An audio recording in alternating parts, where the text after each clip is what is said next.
Yes. Hello guys. Thank you Neil. So sobrang solid na introduction sa akin. So pagkatapos naman po ng blessings kung narinig niyo po ako.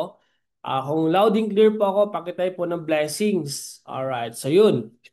Anyway, sa mga nandito po, welcome sa DBA awarding. Okay, so nakita nyo, isa short glimpse lang ng mga awards namin. So marami-rami kaming siksik liglig na mga ina-awards every month. Okay, so every quarterly. So na nakita mo na yung awarding namin ngayon and yung mga simpleng pagre-recognize sa mga new members, new achievers natin for the month of August. All right. So anyway, I would like to commend and congratulate yung mga nag-share, okay, yung mga na-awardan natin ng mga OFW. Okay, I'm so happy and grateful kasi naging part kayo ng DBA community.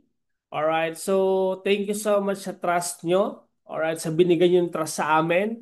Hindi nyo man kami kilala, but our main goal here is to provide you na mas magkaroon ng better life, 'di ba? Kasi we are here, 'di ba, para kumita ng pera, 'di ba? Magkaroon ng magandang future, makatulong sa family natin, at the same time, magkaroon ng maging agent ng change, 'di ba? Sa mundo na ginagawa natin, especially dito sa Pilipinas, kasi you and I know na sa Philippines, 'di ba, kung magtatrabaho ka lang naman, magkano lang naman ang sahod, pero this time around, meron ka ng magandang opportunity na may maganda kang laban sa labas. Kasi kahit naman ano gawin mo, nasa negosyo talagang pag-asenso. Tama ba? Pakitype naman dyan ng tama. Kasi gagawin mo ang best mo, ibibigay mo yung edad mo, yung skills mo, lahat ilalagay mo. Pero at the end of the day, di ba, hindi mo control yung mga lahat ng bagay. Kasi at the end of the day, may boss ka. Kung magkano yung sinasahod mo, mas doble pa sa boss mo. Anytime, pwede ka mapatalsik, pwede anytime, di ba? Pero this time around, di ba?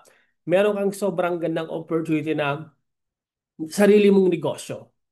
Di ba? So, and then, kumbaga yung mga dito po, we are excited na, kumbaga, maging part ka kung hindi ka pa member.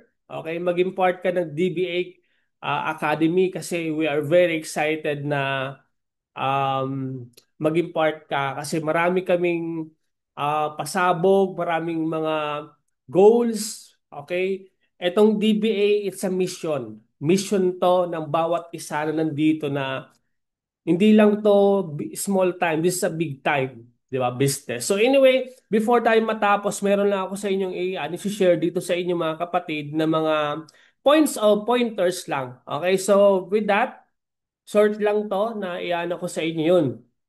So ngayon, bakit mo kailangan gawin yung business natin? 'Di ba? Lahat naman tayo may pangarap, 'di ba? Paki-type naman diyan na pangarap.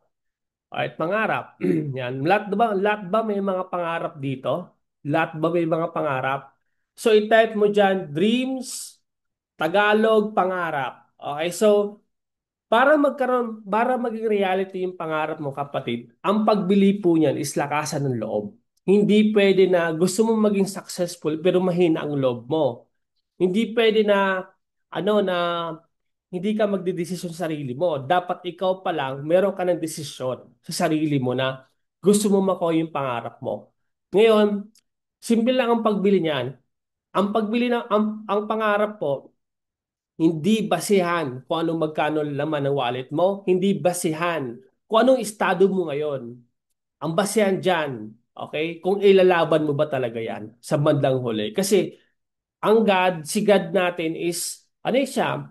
Is very generous. Generous ang God natin sa taas. Pero hindi yan ibibigay sa'yo basta-basta. Dapat i-deserve mo yan. Paano mo siya i-deserve? Dapat malakas ang loob mo. Kasi ang pagkuha ng pangarap, it's a very um, long journey, challenging journey. Marami kang sacrifice ibibigay, but at the end of the day, it's all worth it. Ngayon, kapatid, willing ka ba tumaya para sa pangarap mo? Willing ka ba sumama sa Digital Biz Academy para ito yung maging journey mo papunta sa pangarap mo. Yun yung point namin dito eh. Kasi ano eh, it's not, hindi aksidente na nandito ka kapatid. Nandito ka sa Zoom natin.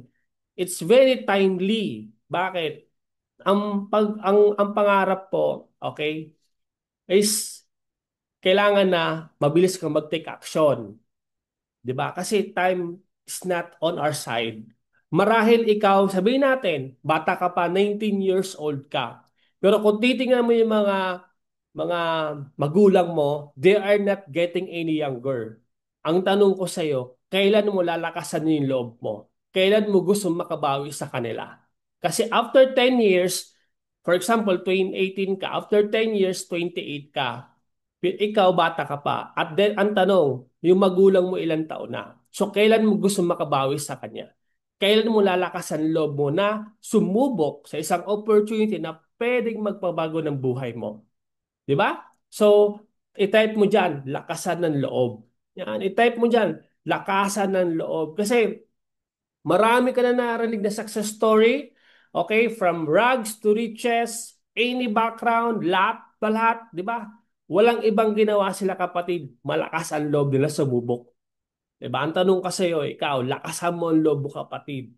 Di ba? Next, bakit mo to gagawin? Because this is a generational wealth. Di ba? Bakit? Pwede mo kung ikaw OFW, pwede mo po ito ipamana sa mga anak mo. Kasi ang you know and I know, kahit tumagal ka dyan sa pag-abroad, kung OFW ka, hindi mo yan may papamana sa mga anak mo. Di ba? Kahit gaano ka kapasipag, kahit gaano ka kalab ng amo mo, hindi mo yan pwede ipamana sa mga anak mo. Di ba? For example, ikaw naman, estudyante, may pangarap kang isang profesyon, gusto mo maging flight attendant, kahit gaano ka pagkagaling maging flight attendant, hindi mo may papamana yan sa mga anak mo. Kahit gaano ka kagaling na, na engineer or anuman profession na gusto mo, hindi mo pwede ipamana yan. Pero etong negosyo natin, kayang-kaya mong dalhin, di ba, sa pagtanda mo, pwede mong ipamana sa mga anak mo. That's why you need to do this business. At the same time, what is generational wealth?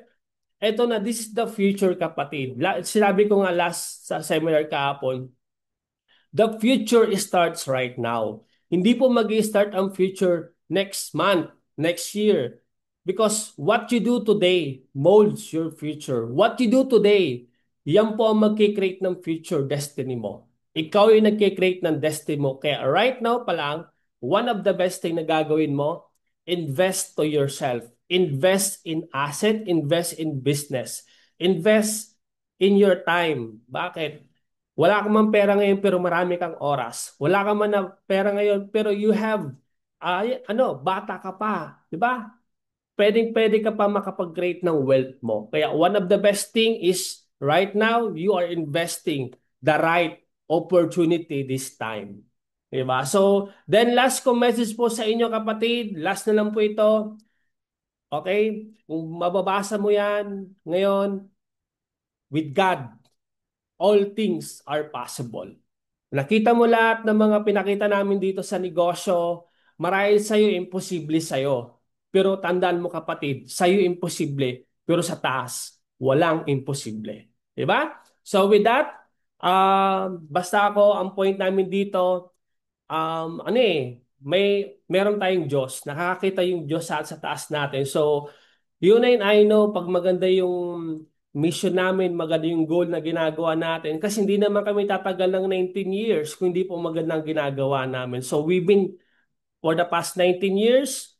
So, kumbaga, we are very excited kasi success story mo naman yung gusto namin pakinggan. So with that, join us now and be part of the Digital Biz Academy. To God be the glory. And syempre, back to you sa napakapogi natin na host. Thank you so much.